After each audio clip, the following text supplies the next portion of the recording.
The first time it happened, I was 17 years old, lying completely still in my own bed, in my own room, listening to the sound of someone else breathing beside me. It was past midnight. The house was dark. My parents were asleep down the hall. My younger sisters were in the next room. And a boy I had spoken to fewer than 10 times in my life was lying under my grandmother's quilt, with his arm pressed against mine. Nobody had told me what to do. Nobody had told me what was coming. Nobody had said a single word to prepare me for what that night would feel like, what my body would do, what I was supposed to say or not say, where I was allowed to move and where I was not. I just lay there, heart hammering so loud I was certain he could hear it, staring at the ceiling, waiting for someone to explain the rules of something I had already agreed to. Nobody came. My name is Martha. I grew up Old Order Amish in eastern Ohio, and this channel is where I finally say the things my community trained me never to speak out loud. If you want to hear the real stories, not the tourist version, not the postcards and the pretty buggies, but what it actually felt like to live inside that world, subscribe right now and leave me a comment. Tell me where you are watching from. I read every single one. Now let me tell you what bundling actually is. And more importantly, what nobody ever told me it could become. Most people who hear the word bundling for the first time assume it is something quaint, something old-fashioned, a historical curiosity from a simpler time, like churning butter or traveling by horse.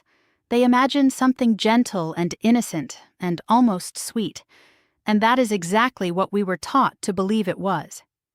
Here is the official version, the version passed down through the community, the version the older women whispered with a kind of nostalgic warmth when the subject came up at all.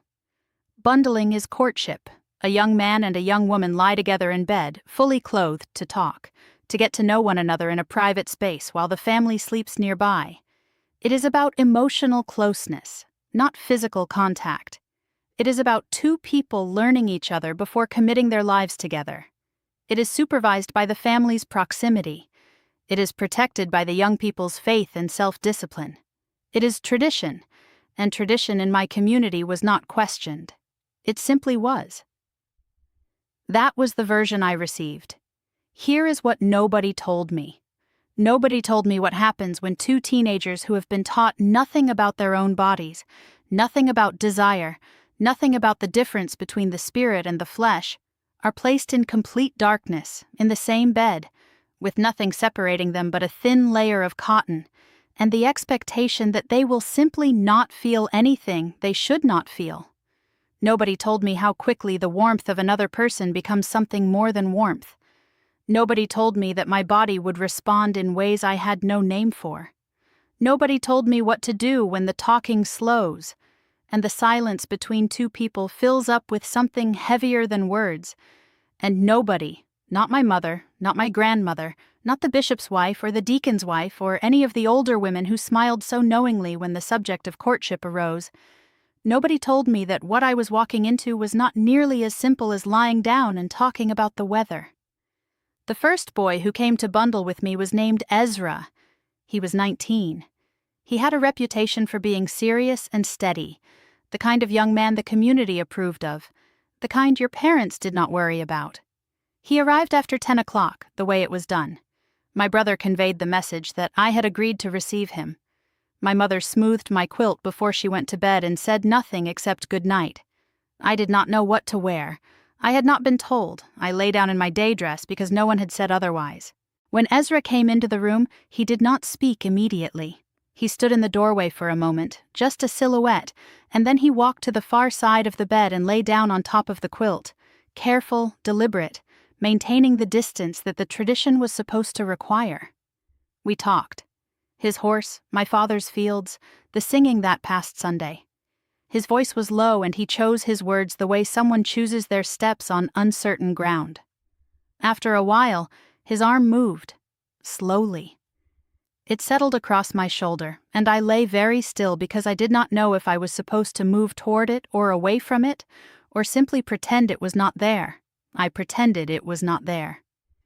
He fell asleep eventually, which I had not expected, and I lay awake for an hour listening to him breathe and wondering if this was what love was supposed to feel like. It did not feel like love. It felt like lying very still next to a stranger and hoping I was doing it correctly. He came back twice more. The second time, he held my hand under the quilt, just our fingers, and I felt something softer toward him. The third time, he told me that his father expected him to take over the farm within 2 years, and that he was not sure he was ready. I told him I sometimes dreamed about things I could not name, places I had never been, a life I could not picture clearly enough to describe. He nodded like he understood, and then never came back. Word reached my brother that Ezra had begun courting a girl 2 districts over. I felt mostly relieved. The second boy was not like Ezra. His name was Caleb, and he was 21, and he did not hesitate at the threshold the way Ezra had. He walked straight in, sat down on the edge of my bed with a kind of casual ease that made me understand immediately that he had done this before, many times. The girls talked about him at singings, in the way girls talked about such things, in whispers and glances and half-finished sentences that dissolved whenever an older woman came near. When he lay down beside me, he was close. Not the careful, maintained distance of Ezra. Close in a way that my body registered before my mind had time to decide how to feel about it. He kissed me within 20 minutes. Not the cautious, uncertain kind. A real kiss, long and warm, his hand moving to the back of my head. I had never been kissed like that. I did not know that kissing could feel like that, like something dissolving inside me, like a warmth spreading from the center of my chest outward to places I had no words for. I kissed him back. My body made that decision entirely without my permission. What followed was not what the tradition was supposed to permit. His hands moved to places they were not supposed to move. I said stop, and he paused and said, "Everyone does this," and I said stop again, and this time something in my voice made him listen. But I want to be honest with you about something, because the honest version is the only version worth telling. When he finally left before dawn, I lay alone in the dark with feelings I could not have named or described to anyone in my life.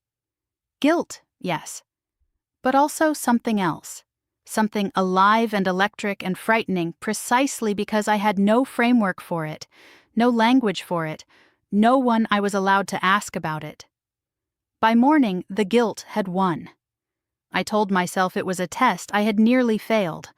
What I did not understand then, and only came to understand years later, in a therapist's office in Columbus with large windows and plants on every surface, was that what I had experienced was not a moral failing.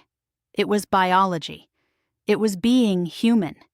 And I had been sent into that situation with no preparation, no information, no vocabulary, and the expectation that faith alone would be sufficient armor against the entire weight of human desire. It was not sufficient armor. It never is. There is a part of this story I cannot tell you here. Not on this platform, not under these rules. The algorithm has limits, and I have learned exactly where they are, so I wrote the rest down instead, slowly, without the softening, without the cuts. Everything the camera is not permitted to show. The book is called The Ordnung They Never Wrote Down. 208 pages of what plain life looks like from the inside of it. The link is in the first comment of this video. That is where the part I could not say out loud lives. The third boy was named Jonas. He was 22. He worked wood in his father's shop, and he arrived at my door carrying something in his hand, which none of the others had done. A small carved figure, smooth and pale, a bird with careful wings and a clean, simple shape that fit in my palm like it had been made to rest there.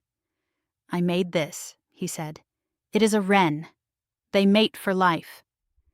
I held that bird in both hands in the darkness and felt something I had not felt with Ezra or Caleb. Not excitement, not fear, recognition. Like some part of me that had been waiting quietly finally had something to rest against. Jonas lay down beside me and kept a careful distance, and then he talked. Not about his horse or his farm or the practical matters of a practical life. He talked about the things underneath, that he was afraid of becoming his father, a good man, but a closed one. That he had doubts he could share with no one in the community because doubt was not permitted. Doubt was to be prayed away, and he had been praying for 2 years, and the doubts had not moved. That he looked at the fields sometimes and felt a longing for something he could not name. I told him about the dreams I could not describe, the places I had not been, the life at the edges of my imagination that I was not allowed to reach toward. We talked until 3 a.m. He held my hand under the quilt, and it felt more intimate than anything Caleb had done with his wandering hands and hungry confidence. Over the following months, the progression with Jonas was slow and deliberate and mutual. We learned each other carefully. When the wanting became too much, one of us would say so, and we would roll to opposite sides of the bed and lie there breathing hard, and then one of us would laugh first and then the other would, and the tension would ease. There was trust in that. There was something that felt, for the first time, like being known. He asked my father for permission to marry me in the spring. I said yes. Here is what I want you to understand about what I have just described. Bundling, at its best, is exactly what it claims to be. 2 people in the dark, learning each other, building trust slowly, finding out whether they can be honest in a space where honesty is permitted. Jonas and I built something real in those hours. I do not regret those conversations. I do not regret the carved bird which still sits on my windowsill now, years after I left, years after everything that followed. But bundling at its worst is something the community never acknowledges. Because to acknowledge it would require acknowledging that desire exists, that the body responds without permission, that 2 teenagers alone in a bed in the dark are not primarily spiritual beings successfully suppressing their physical natures through the power of faith. They are human beings, and the tradition handed them the hardest possible test of self-control and then provided absolutely nothing to help them pass it. No information about the body, no language for desire, no guidance on what to do when the warmth of another person becomes something more than warmth, no acknowledgement that the wanting was natural, just silence, and the expectation that silence would be enough.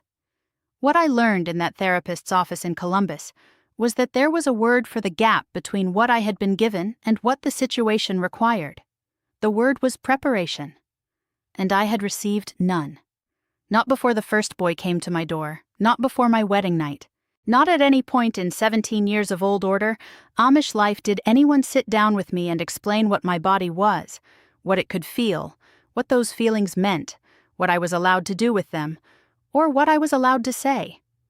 I was expected to feel my way through the most confusing territory of human existence entirely alone, in the dark, guided only by the faith that silence equaled holiness.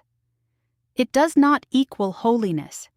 It equals suffering that could have been prevented. When I left the community, I was 23. I left with my marriage already fracturing under the weight of everything we had not been taught to say to each other. I left with the shunning that followed, landing like a physical thing, my mother's voice on the phone going quiet and then gone. My father's letters returned to me with nothing inside them, the community door closing with a sound I still hear sometimes in the early morning. I left carrying the carved wooden bird and nothing else from that life except the things I could not put down. In therapy, I learned the words I had not been given: autonomy, consent, desire as a neutral fact rather than a moral failing, the body as information rather than threat. I learned that what had happened during those bundling nights was not a series of personal failures or narrow escapes from sin. It was a predictable outcome of placing young people in an intimate situation with no education, no language, and no support. It happened to every girl I knew. It happened in different ways, with different boys, with different degrees of consequence. But the gap between what the tradition promised and what it actually delivered was the same for all of us. My therapist said something that I have thought about every day since. She said, "You were not given the tools you needed, and you were also never told that tools existed." That is the whole story of bundling. That is the whole story of everything I was taught about my body and my marriage and my place in the life I was handed. The tools existed, I was just never told. If you grew up in a place where your silence was called obedience, I see you. If you were sent into the most intimate moments of your life with no map, and were then told that struggling proved your weakness, I see you. If you lay in the dark beside someone and did not know the rules, did not know your rights, did not know you were allowed to ask questions or say stop or need something different, you were not wrong for what you felt. You were not failing your faith. You were human, in the dark, doing the best you could with what you had been given. Which was not enough. It was never enough. And the fact that generation after generation of women were sent into those rooms the same way, unprepared, uninformed, expected to manage alone what no one should ever have to manage alone. That is not tradition. That is not holiness. That is a system that called its own silence sacred, because silence was the only thing that kept the questions from being asked. The questions deserved to be asked. They always did. If you want to read the version of this story that YouTube will not allow, the full pages are in the Ordnung they never wrote down. First comment of this video, and that is everything. Choose your freedoms wisely. They might just save your life.